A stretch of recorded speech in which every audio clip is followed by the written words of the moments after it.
As many of you might have heard already, the Pope Leo XIV, has come out with a very lengthy encyclical.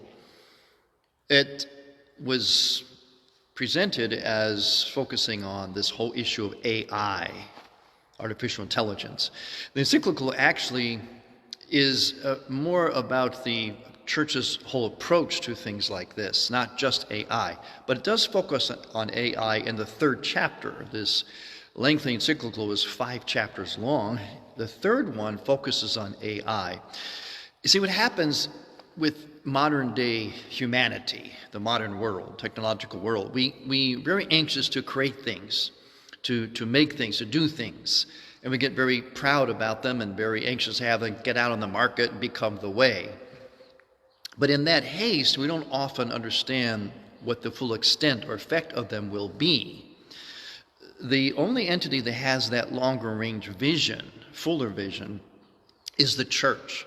And that's why the church makes pronouncements on things. For example, not just artificial intelligence, but as we know years ago, artificial contraception, and also things having to do with bioethics, in vitro fertilization, and so on. Because the church alone has that long-range vision. It sees the big picture. And it doesn't always have a comment right away on something, a new technology, because sometimes these things come out so fast, and we don't always have a comment on them right away, but eventually we do get a perspective on them, in which that is presented to the world. And this perspective is always to keep in mind, to preserve certain fundamental principles. And Pope Leo XIV said in his encyclical a couple of salient things about that. I'm going to quote those things. I'm not going to present a whole analysis of the entire encyclical, at least not at this moment, but there's something very salient that he did say in that chapter 3. He says, from the perspective of the church's social teaching, the key issue, and this is our point here, the key issue is not the use of technology. So the church isn't against technology. It just doesn't condemn everything that comes out. It's not the use of technology as such, but the vision that underlies it. The vision that underlies it. Now, that's something that we are all about here on these posts, on these Facebook posts here, Annunciation Church and myself, that underlying vision. In other words, the sacramental worldview, that we are made in the image and likeness of God, that reality is about heaven and earth coming together and always and everything being seen that way. He says there, indeed, scientific and technological advances, when detached from moral and social progress, end up turning against humanity. For this reason, a clear distinction must be made.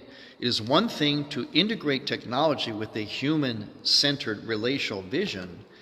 It is quite another to be guided by an outlook that devalues human limits and promises a purely technical form of salvation. And here's an example.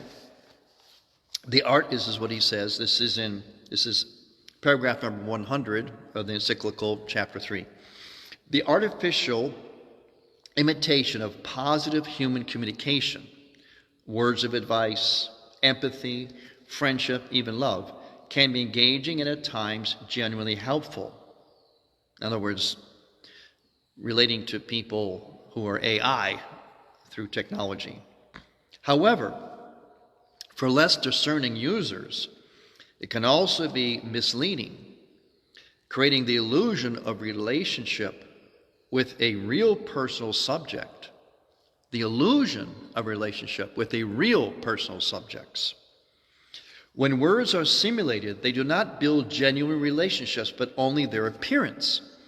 The artificial imitation of care or support can become particularly risky when it enters context where real relationships and emotional bonds are lacking.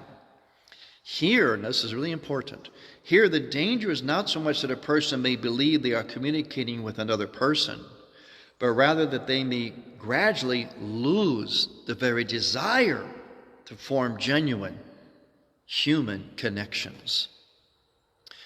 This is a very, very important warning. Again, it's not a condemnation, outright condemnation of any technological advancement. It's a warning against making sure that that advancement always preserves the fundamental correct sacramental view of the human person. Otherwise, it's going to create a lot of trouble. So, it's not the technology. The Church doesn't condemn technology. It simply warns against how we use it, how we see it. Do we approach it with that sacramental worldview or a purely utilitarian worldview? That's the question.